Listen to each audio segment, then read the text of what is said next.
오늘은 아담 그랜트가 테드 강연에서 다뤘었던 나르시시스트 테스트를 한번 소개해 드리려고 합니다. 아담 그랜트는 미국 펜실베니아 대학의 와튼 스쿨에 최연소로 임용된 교수이며 전 세계적으로 그 누구보다 더 뛰어난 학자적 성공을 거둔 사람이죠. 이 사람의 평소 성격이 어떤지 지난 영상에서 한번 살펴봤었는데요. 에코이즘이 강한 성격으로 추측된다고 말씀드렸었습니다.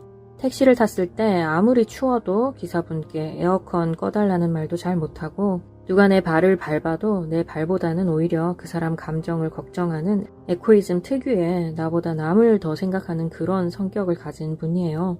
저는 제 채널을 보시는 모든 에코이스트들에게 이분의 책 오리지널스를 추천해드린 바가 있습니다. 이 아담 그랜트가 테드 강연에서 카툰 테스트를 하나 다룬 적이 있는데요. 바로 나르시시스트 테스트였습니다. 강연에서는 그것을 테이커인지 기버인지를 가려내는 테스트라고 말해요. 그렇지만 그 카툰을 잘 들여다보면 테스트의 제목 자체가 나르시시스트 테스트라고 되어 있는 것을 보실 수 있습니다. 지금부터 여러분도 이 테스트를 함께 해보시기 바랍니다. Takers are self-serving in their interactions. It's all about what can you do for me. The opposite is a giver. It's somebody who approaches most interactions by asking, what can I do for you? And I wanted to give you a chance to think about your own style. We all have moments of giving and taking. Your style is just how you treat most of the people most of the time, your default. So I have a short test that you can take to figure out if you're more of a giver or a taker, and you can take it right now.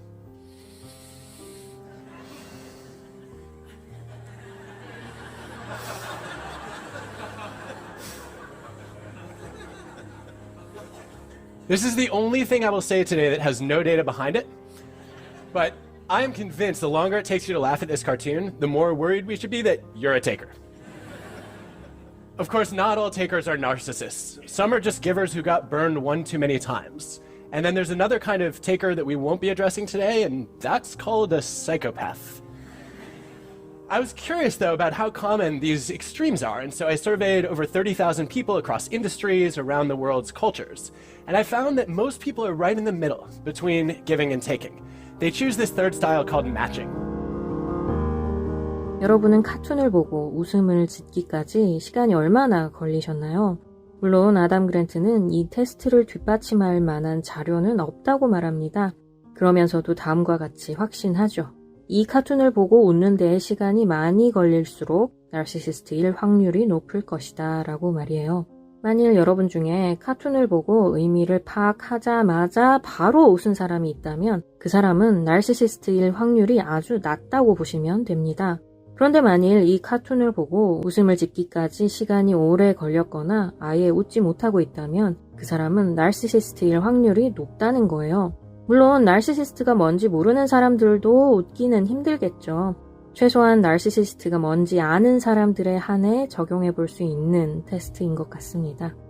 카툰 테스트의 구체적인 내용을 다시 한번 살펴볼게요.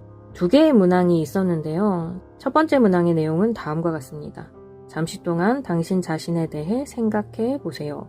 그리고 두 번째 문항에서는 이렇게 말하죠. 첫 번째 문항을 보고 성공적으로 반응했다면 당신은 나르시시스트가 아닙니다. 이 두 개의 문항이 말하고자 하는 바가 무엇인지 파악하셨나요? 네, 자기 성찰이 가능한 사람인지를 묻고 있습니다. 자기 자신에 대해 생각해보는 것이 가능하다면 당신은 나르시시스트가 아니다 라고 말하고 있죠. 여기서 잠깐 짚고 넘어가야 할 것이 있는데요. 아담 그랜트는 나르시시스트와 테이커를 거의 비슷한 개념으로 생각하고 있다는 것입니다.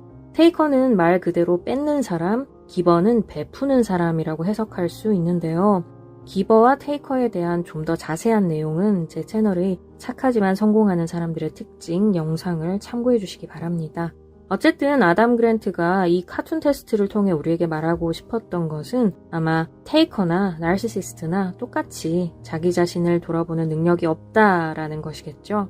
그렇습니다. 나르시시스트들은 자기 성찰이 불가능합니다. 여러분이 만일 자기 성찰이 가능한 사람이고 또 나르시시스트가 무슨 뜻이고 어떤 특성을 가지고 있는지 알고 있었다면 이 카툰 테스트를 보고 내용을 이해하자마자 웃을 수밖에 없었을 거예요. 물론 너무 상처가 심해서 웃음을 잃어버린 분들은 예외입니다. 나르시시스트들 때문에 극심한 고통을 경험했고 그로 인해 웃음을 잃은 사람이라면 이 카툰 테스트를 보고도 웃지 못하는 일이 생길 수도 있어요. 제가 그런 상황을 직접 겪어봤기 때문에 충분히 이해합니다. 너무 오랜 동안 정신적 고통을 경험하고 나면 그 어떤 것에도 웃을 수 없는 상태가 되기도 하거든요. 어쨌든 이 카툰의 내용이 말해주듯이 나르시시스트들은 자기 성찰이 불가능합니다.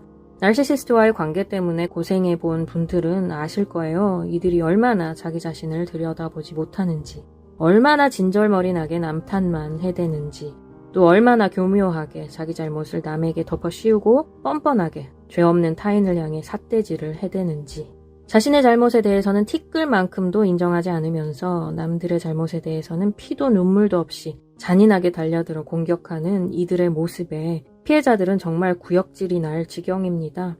나르시시스트들은 자기 자신이 완벽하며 흠없이 깨끗하고 선하다는 망상에 빠져있는 자들이에요. 그 망상에 빠져서 자신의 진짜 모습을 전혀 들여다보지 못합니다. 아담 그랜트의 말에 따르면 이들은 프로노이아라는 망상에 빠져있다고 합니다. 프로노이아는 다른 사람이 당신의 행복을 조종한다라는 망상적 신념을 말하는데요. 이 망상에 빠져있는 사람들은 자신이 불행한 일을 겪을 때마다 그것이 타인의 조종에 의한 것이라고 생각합니다. 즉 자신의 모든 불행이 다 타인의 탓이라고 생각하는 거예요. 자신에게는 손톱만큼도 책임이 없다고 생각합니다.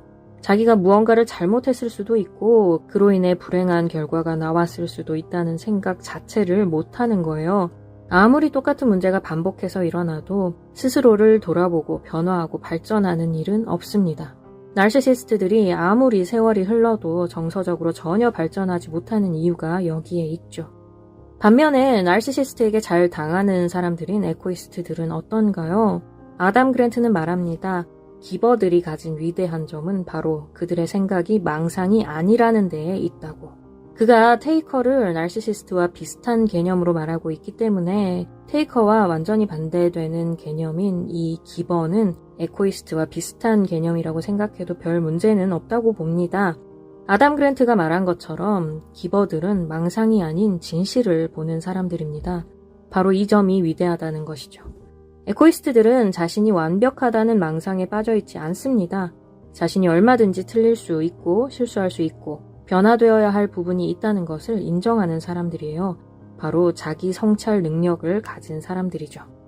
하버드대 교육학과 교수이자 보스턴 의과대학 신경학과 교수인 하워드 가드너에 따르면 인간은 8개의 지능을 가지고 있는데 그중 하나가 자기 성찰 지능입니다. 자기 성찰 지능이 높은 사람은 자신을 객관적으로 돌아볼 수 있고 자신의 감정을 잘 다스리며 자기의 있는 그대로의 모습을 받아들이기 때문에 자존감이 높습니다. 자신의 부족한 모습을 있는 그대로 인정할 수 있기 때문에 실패를 하더라도 자신을 패배자 취급하지 않습니다. 실패를 극단적인 것으로 받아들이지 않아요. 실패란 성공으로 가기 위해 당연히 겪어야 할 과정이라고 생각합니다. 실패를 통해 교훈을 발견하고 그 교훈을 가지고 스스로를 점점 더 발전시켜 나가죠. 이런 사람들은 실패를 많이 겪을수록 더 많이 성숙해지고 더 많이 발전합니다. 실패를 하면 할수록 성공에 더 가까워진다는 거예요. 나르시시스트들과는 완전히 다르죠. 나르시시스트들에게 실패란 패배자가 되는 것을 의미합니다. 이들은 실패할 때마다 실패를 인정하기 싫어하고 남 탓하기 바쁘고 주변을 고통으로 몰아넣습니다.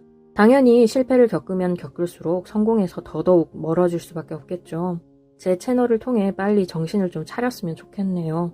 혹시 이 영상을 보는 사람들 중에 나르시시스트가 있다면 제 채널의 내가 나르시시스트라면 어떻게 해야 할까라는 영상을 꼭 참고해 주시기 바랍니다. 아담 그랜트는 인생에서 가장 의미 있게 성공을 이루는 방법이란 타인의 성공을 돕는 것이라고 주장합니다. 그러면서 다음과 같이 말하죠. 저는 기버들이 성공하는 세상에서 살고 싶습니다. 여러분이 그런 세상을 만들도록 도와주십시오. 사실 그는 저의 채널인 서람TV 힐링 크리에이터가 만들어지는 데에 아주 큰 영향을 끼친 사람입니다. 제가 에코이스트들을 위한 채널을 만들어 보고자 결심하는 데에 아주 큰 동기를 부여해준 분이죠. 저는 그의 강연들 그리고 책들을 통해 큰 감동을 받았었고 그의 말대로 실천하는 삶을 살아보려 애쓰고 있습니다. 그의 테드 강연, 독창적인 사색가의 놀라운 습관들을 거의 외울 정도로 반복해서 듣고 읽고 해왔어요. 몇 년에 걸쳐서 100번 정도 듣고 읽고 했는데 아예 1000번 정도를 채워서 다 외워버릴까 생각 중입니다. 그러면 제 머릿속에 그의 조언들이 하나하나 각인될 수 있겠죠. 더불어 영어 실력도 함께 늘 거고요. 저는 그 정도로 그 강연 내용을 좋아합니다. 심리학 공부하시는 분들, 그리고 영어 공부하시는 분들 모두에게 추천해드리고 싶어요. 그와 동시대를 살아가고 영향을 받으며 살아갈 수 있음에 참 감사한 마음이 듭니다. 오늘 내용은 여기까지고요. 나르시시스트와의 관계로 인해 심각한 고통을 겪고 계시다면 전문가의 도움을 받는 것이 최선임을 늘 기억해 주시기 바랍니다. 그럼 여러분의 모든 문제가 다 해결되기를 바라면서 저는 또 다음 시간에 뵙도록 하겠습니다.